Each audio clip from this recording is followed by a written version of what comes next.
Salut les amis, aujourd'hui on parle de l'isolation et plus particulièrement on va parler de l'isolation des maisons containers parce que c'est un sujet qui revient régulièrement. L'isolation d'une maison traditionnelle en maçonnerie de parpaing ou en maçonnerie de briques, on sait faire, il n'y a pas de problème. L'isolation traditionnelle d'une maison, alors je dis traditionnelle parce que maintenant c'est devenu traditionnel, en ossature bois, on sait faire, pas de problème.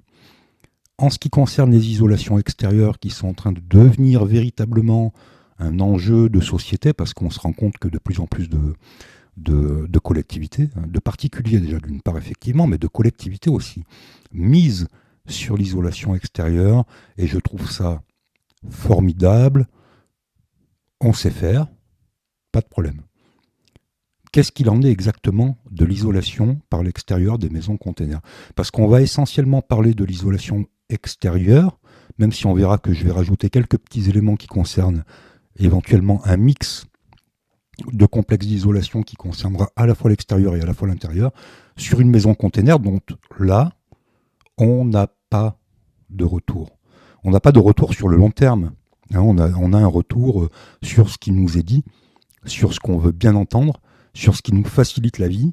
Et moi, vous le savez, sur cette chaîne, je ne suis pas là pour trouver des raccourcis qui vont faire en sorte de plaire à tout le monde et de dire, écoute, ce système-là, tu as envie de le mettre en place, ça te plaît, vas-y, fonce.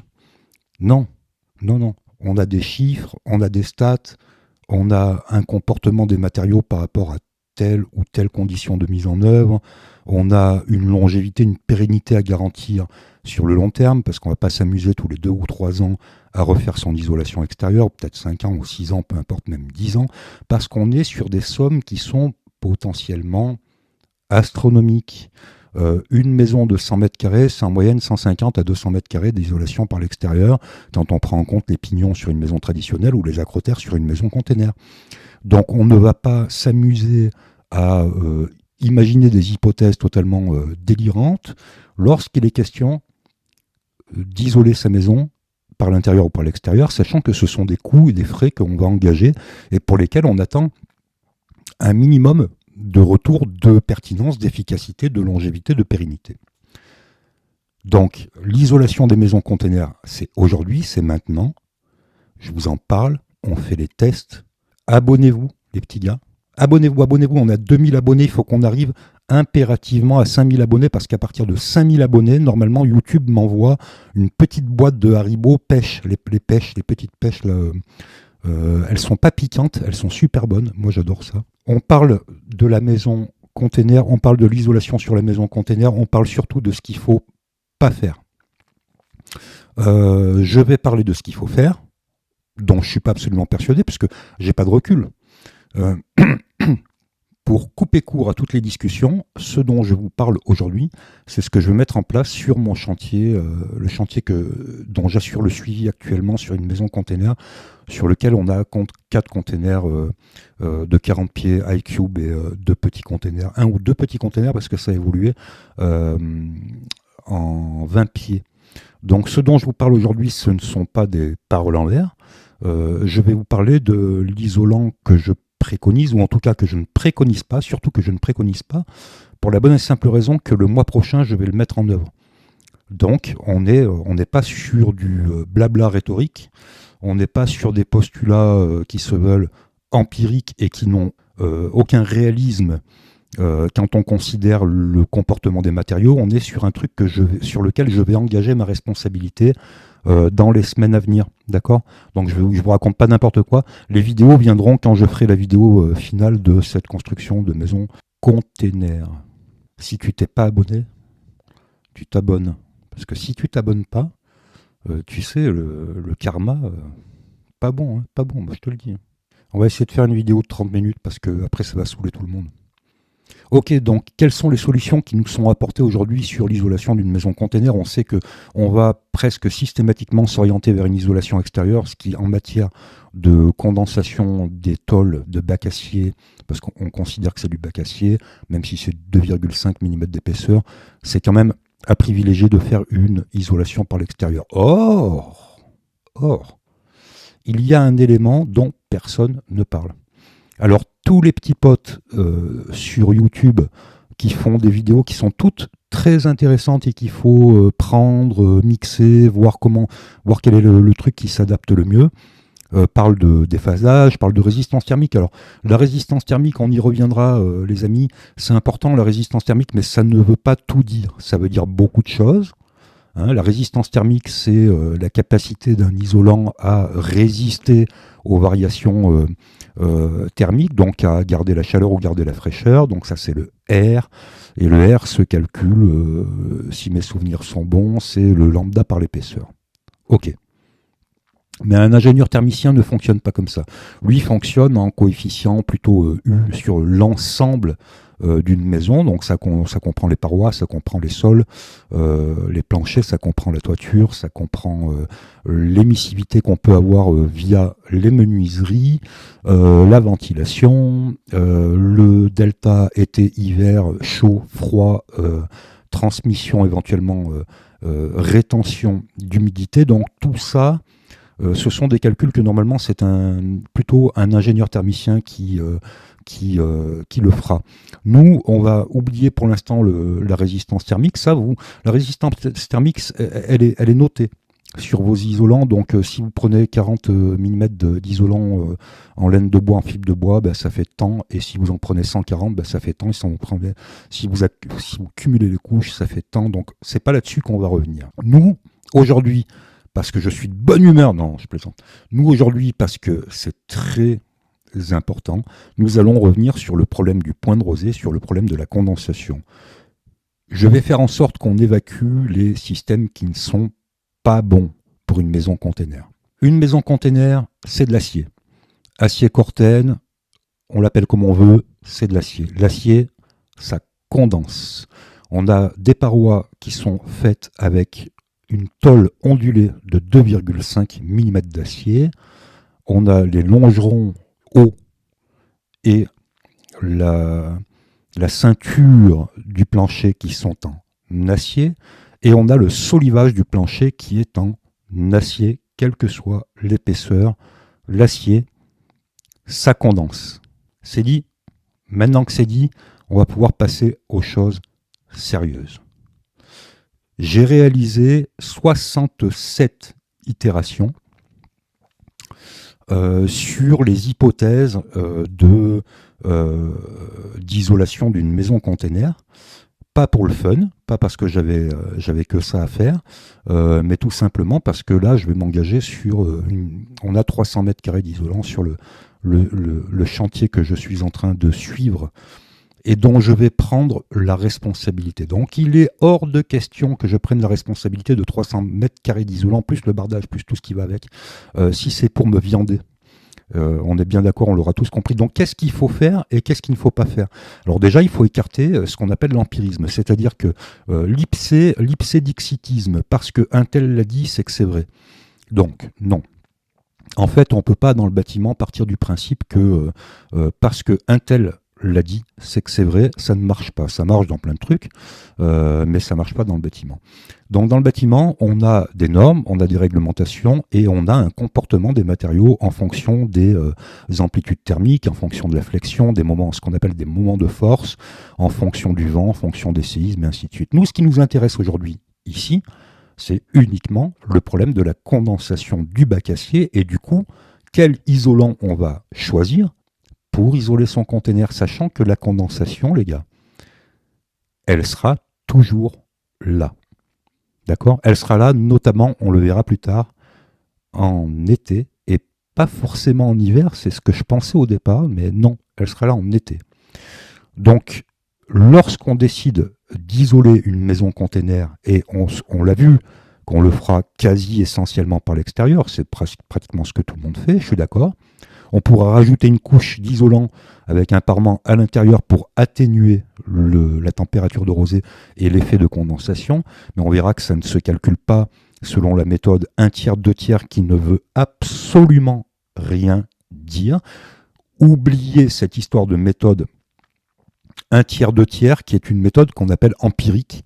C'est comme le triangle 3, 4, 5 pour l'éclairage de l'implantation des bâtiments. 3, 4, 5, ça veut dire quelque chose, on est bien d'accord, mais c'est de la vulgarisation à l'extrême, ça ne veut rien dire. Donc on fait des calculs, on n'est pas là pour dire tu mets 1 tiers, 2 tiers et tu verras que ça marchera. C'est faux. Vous oubliez ça. Vous le sortez de votre esprit. Et ensuite, on verra que sur une maison container, et on va le voir tout de suite, on a intérêt à passer sur des isolants inertes. Malheureusement, pas écologiques du tout. Et quand je parle d'isolants inertes, je parle d'isolants qui sont à base soit de polystyrène, soit de mousse polyuréthane. La raison, elle est simple. C'est que le conteneur va condenser, et à partir du moment où le conteneur va condenser, parce que c'est une valeur absolue, on va le voir, il va falloir non pas se prémunir du point de rosée, parce que le point de rosée apparaîtra quoi qu'il arrive, il va falloir éviter que l'isolant souffre de l'accumulation de l'eau en son sein. Et pour ça, c'est simple, hein, c'est polystyrène et mousse polyuréthane. Parce qu'aujourd'hui, il n'y a pas d'autres types d'isolants actuellement, hein, mis à part peut-être des isolants qui sont en cours d'ATEX ou en cours d'ATEC, l'aérogel et les compagnies, qui sont capables d'absorber des taux d'humidité aussi importants sans dégrader leur efficacité. Vous avez été 3 millions de followers à me demander de faire cette vidéo. Donc du coup, je la fais. Enfin, vous avez été 3 en fait. Ok. On ne va pas choisir des isolants en laine végétale, laine de bois et compagnie, ni en laine minérale. Alors, pourquoi ? La laine minérale, elle est relativement souple, très rarement rigide, plutôt que la laine végétale où on peut faire des panneaux rigides, semi-rigides aujourd'hui, comme la fibre de bois par exemple. Mais la laine minérale, elle est totalement imputrescible. Et je pense notamment... on a 3 solutions pour isoler sa maison container. D'accord ? On a la laine minérale. Donc la laine minérale, c'est la laine de verre. J'en ai trop bouffé de la laine de verre. Je ne veux plus en entendre parler. C'est la laine de roche, par exemple. On a la laine végétale. Donc c'est la laine de bois, la fibre de bois, ces choses comme ça. Donc qui sont à base de végétaux. Et on a les isolants inertes. Et je ne parlerai pas de la ouate de cellulose, j'aime bien, mais je ne connais pas trop. C'est un domaine sur lequel je ne veux pas aller parce que je ne l'ai pas trop utilisé. La laine de verre, j'en ai bouffé des millions de mètres carrés, donc ça va, je connais. La laine de roche, j'en ai bouffé des millions de mètres carrés, je connais. La laine de bois, j'en ai posé quand je faisais de l'ossature bois il y a très longtemps en arrière, donc c'est un produit que je maîtrise et qui aujourd'hui, dans ses variantes sur la fibre de bois, par exemple en isolation extérieure, je vous mettrai un insert, je suis sur un dossier en isolation fibre de bois, donc c'est un truc que je maîtrise assez, mais bon voilà, mais la ouate de cellulose, jamais. Donc laine minérale, laine végétale et les isolants imputrescibles inertes qui sont le polystyrène et la mousse polyuréthane et qui sont les pires isolants qu'on puisse trouver en termes d'écologie, mais vous allez voir que malheureusement une maison container, je le répète, n'est pas une maison écologique. Première chose, la laine de bois, on oublie. Je commence par là parce que je suis obligé de commencer par là parce que entre le moment où je sors cette vidéo et le moment où vous avez déjà entamé votre projet, vous êtes tous en train d'acheter de la laine de bois que j'adore hein, parce que les produits à base de laine de bois, en ossature bois, on n'utilise que ça. Ben, vous allez faire, je pense, une erreur. Et je mets ça entre guillemets. Vous mettez un petit billet de 500 ou 600 balles, vous allez voir un ingénieur thermicien, un vrai ingénieur thermicien qui fait vraiment son boulot.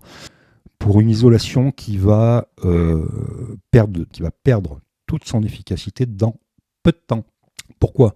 Lorsqu'on fait les itérations été-hiver, on se rend compte qu'en hiver, on n'a pas trop de problèmes sur l'isolation d'un container, que ce soit avec de la mousse polyuréthane, que ce soit avec du polystyrène, que ce soit avec de la fibre de bois, que ce soit avec de la laine de bois. Toutes les itérations sont à peu près clean. Pas de problème. Alors hiver, ça veut dire quoi ? Ça veut dire une température de 19 à 20 degrés à l'intérieur. Donc on dit 19, bon, voilà. On sait qu'on va tous pousser un peu le bouchon, Maurice, à 20 à 21 degrés. Bon, 19, on a dit. Et une température extérieure, donc toujours à 60, 65, 70, 75% de taux d'humidité qui, elle, va descendre jusqu'à 0, moins 5. En hiver, les pillous sur une maison container, vous êtes tranquille si vous isolez par l'extérieur. En été. Et en été, là, on voit que Oh là là là, la catastrophe. La catastrophe, les mecs. En été, si vous mettez donc une isolation par l'extérieur, que ce soit en polyuréthane, que ce soit en fibre de bois, en laine de roche, en laine de verre, en laine de mouton, en laine de barbu, en laine de haribo, en laine de sky et en laine de crocodile, eh ben, vous avez de la condensation qui se crée au droit extérieur de la paroi, donc interstitiel entre votre paroi et votre isolant. C'est le phénomène de condensation bien connu des bacs aciers. D'accord? Donc votre paroi à l'extérieur va être chaude, entre guillemets, elle va être atténuée par l'isolant, avec une température extérieure de 30, 31, 32 degrés, à peu près l'équivalent de tout ce qu'on a en France en été. Et à l'intérieur, comme vous êtes des petits mignons et que vous n'avez pas envie de transpirer les pious, ce qui est normal, vous allez mettre votre clim et vous allez tenter d'atteindre les 20 degrés. J'ai mis 20 comme la température intérieure en hiver. Là, quelles que soient les itérations, création de condensation, donc c'est la transformation de la vapeur d'eau en eau, elle est terrible. On atteint des seuils qui sont proprement inadmissibles, c'est-à-dire qu'on parle de plusieurs litres d'eau par mètre carré de paroi. Vous l'aurez compris, et je vais vous la faire super simple. Alors, je vais vous prendre quelques exemples pour les zététiques qui viennent sur ma chaîne, et vous avez raison, évidemment. Donc, je prends un exemple avec une condition d'été, 32 degrés extérieur, 65% d'humidité, on est faible en termes d'humidité. Condition intérieure, donc on est à 20 degrés, 60% d'humidité, pareil, j'ai baissé parce qu'on est plutôt à 65% d'humidité en intérieur. On a une épaisseur d'isolation de 200 mm à l'extérieur, donc là on est en fibre de bois, ce qui est pourtant une un très bon isolant. Donc là on aura l'équivalent de pratiquement 1 kg d'eau par mètre carré, et on aura un temps de séchage de 126 jours. Votre isolant va mettre 126 jours pour sécher. Je suis pas certain que ce soit les meilleures conditions pour garder l'efficacité et la pertinence de son isolant. En laine de roche. Donc toujours en isolation extérieure du container. Donc en hiver, on est tranquille. En été, les conditions extérieures de 32 degrés, 65% d'humidité. Conditions intérieures de 20 degrés, 65% d'humidité.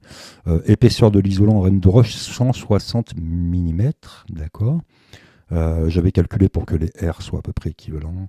Donc on a un point de rosée, on est dans le rouge, on est à 1 kg du mètre carré, donc 1 kg d'eau, 1 litre pratiquement d'eau au mètre carré, et on va avoir un temps de séchage proprement hallucinant qui est à 169 jours. Donc c'est valable avec la fibre de bois, c'est valable avec la laine de bois, c'est valable avec absolument tous les types d'isolants. En hiver, on n'a pas de problème. C'est vraiment en été qu'on a des problèmes. Donc le meilleur cas de figure que j'ai trouvé effectivement, et là on revient à cette histoire d'isolation extérieure et intérieure. Donc on n'est pas sur un tiers, deux tiers, ce qui ne veut, je le répète, absolument rien dire. Donc on est sur une isolation, c'est pas le meilleur, mais c'est l'un des meilleurs cas de figure que j'ai réussi à trouver. C'est quand on a une isolation extérieure et intérieure de la maison en container. Et là, je prends le cas de figure où on est carrément dans le vert avec 0,28 litres d'eau par mètre carré. Donc on est bien, on est vraiment bien. Et là, on a 32 degrés extérieur, 20 degrés intérieur, bien sûr à 65% de taux d'humidité. On a une épaisseur d'isolant de 200 mm extérieur et on a une épaisseur d'isolant de 40 mm à l'intérieur. Avec un lambda de 0,032, bon on reviendra là-dessus, et un parement BA13, donc on a de la condensation, je vous dis qu'on aura toujours de la condensation. Là on tombe à 59 jours de sèche avec 28 grammes d'eau au mètre carré, au lieu de pratiquement 80 grammes dans une solution sans l'isolant extérieur. stop. Déjà, on comprend une chose, on comprend que l'isolation extérieure d'un container, c'est la meilleure solution. L'isolation extérieure d'un container plus une peau intérieure bien calculée, c'est aussi, et c'est même peut-être une meilleure solution dans les conditions d'été. On sait qu'on n'aura pas de problème de condensation des parois en hiver, de création du point de rosée en hiver. On sait qu'on aura d'énormes problèmes de création du point de rosée, de la condensation en été, parce qu'en été, on va tenter de rafraîchir les intérieurs avec une climatisation, avec une PAC, pour essayer d'atteindre 20 degrés. Et là, on va créer jusqu'à 1 litre, je suis même allé jusqu'à 1,25 litres au mètre carré de vapeur d'eau qui va se condenser en eau.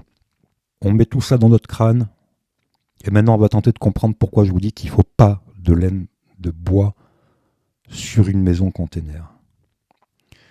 Les isolants sont classés en fonction de leur capacité d'isolation, donc le R, le lambda qui va déterminer le R en fonction de l'épaisseur du dit isolant, d'accord, la résistance thermique, sont classés en fonction de leur émissivité, de leur déphasage, ainsi de suite. Donc tout ça, ok, il n'y a pas de problème, on gère.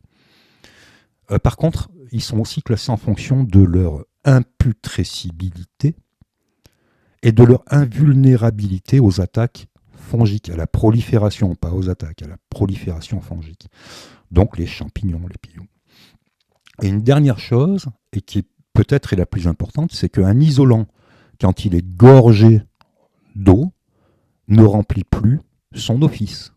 Donc il augmente considérablement les problématiques, on va dire, de pont thermique, d'inefficacité, de manque de pertinence.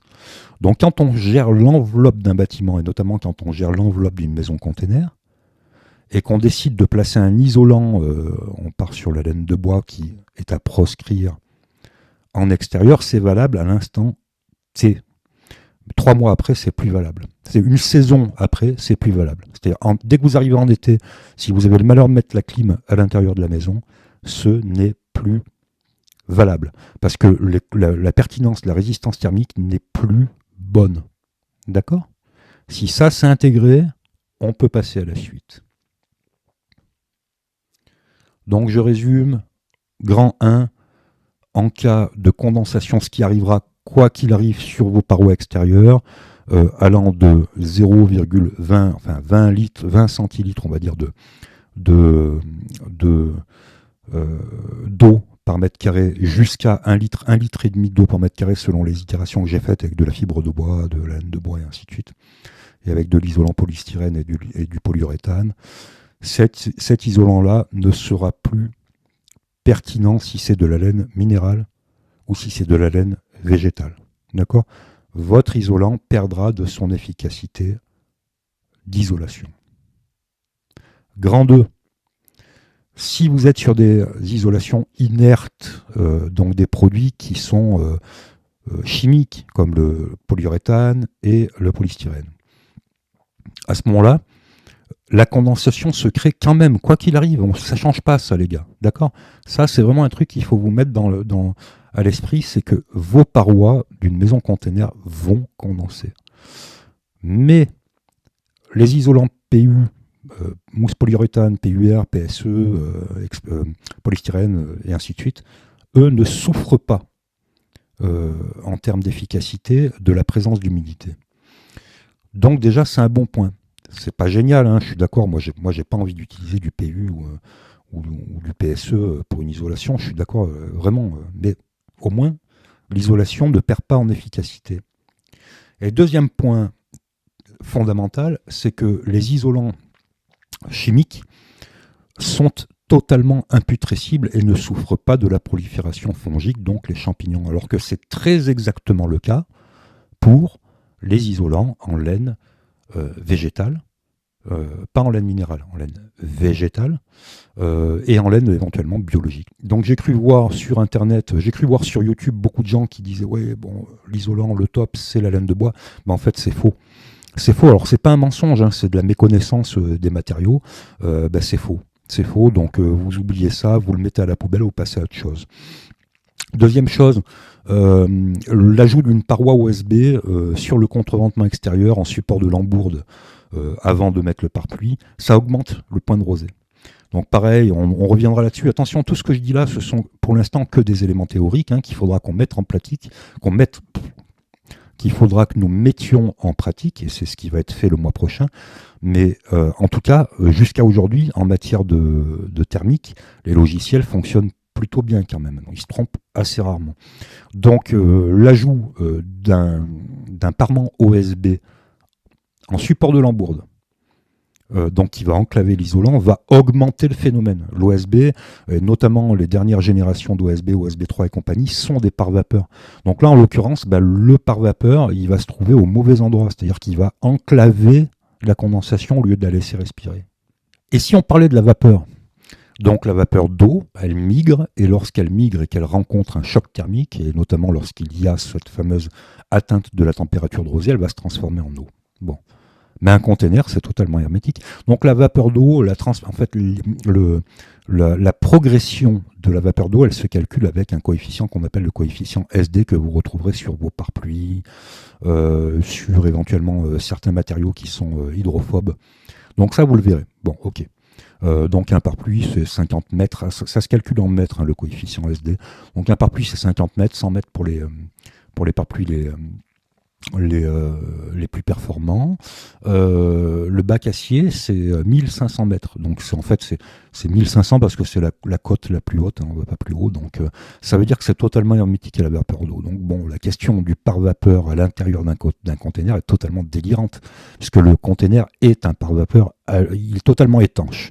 Alors par contre, il n'est pas perspirant du coup. Donc ça posera peut-être un petit souci lorsqu'on évoquera le fait qu'il faille doubler à la fois à l'intérieur et à l'extérieur, mais dans les hypothèses proprement calculées, normalement, il n'y a pas de condensation à l'intérieur. La condensation, elle se fait à l'extérieur du container, entre la paroi métallique du container et la première couche d'isolant. Voilà, elle se fait là.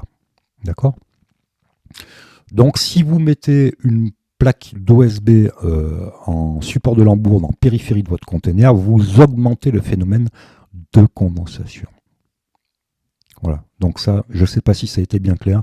Si c'est pas clair, je reviendrai dessus dans une autre vidéo. Pour finir avec ça, parce que j'ai fait ma petite fouine, pause. Est-ce que vous vous êtes abonné à ma chaîne? Parce que je tiens à recevoir ma petite boîte de Haribo de mon sponsor. Non, je plaisante. J'ai pas de sponsor. Mon sponsor, c'est vous, en fait. C'est vous. On fait un petit récap tout simple. Donc, maison container, isolation extérieure, oui.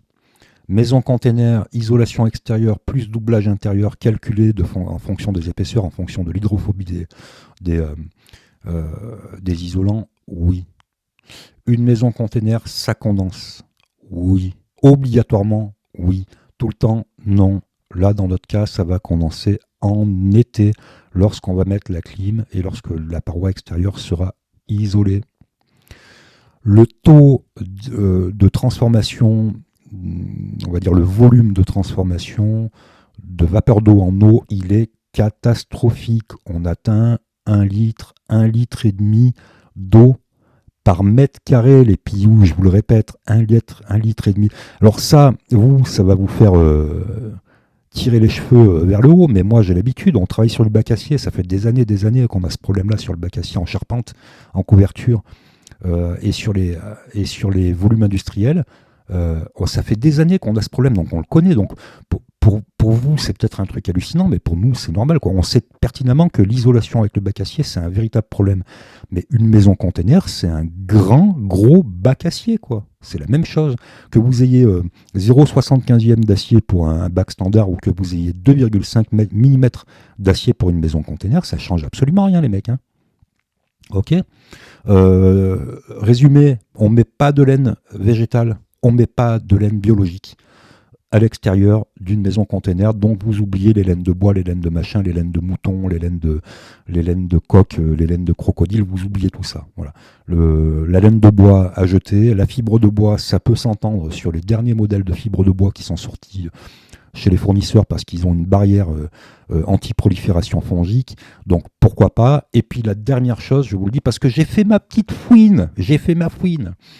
Donc j'ai vu sur une vidéo, je ne sais plus qui utilise du Pavaflex, c'est un produit que j'adore.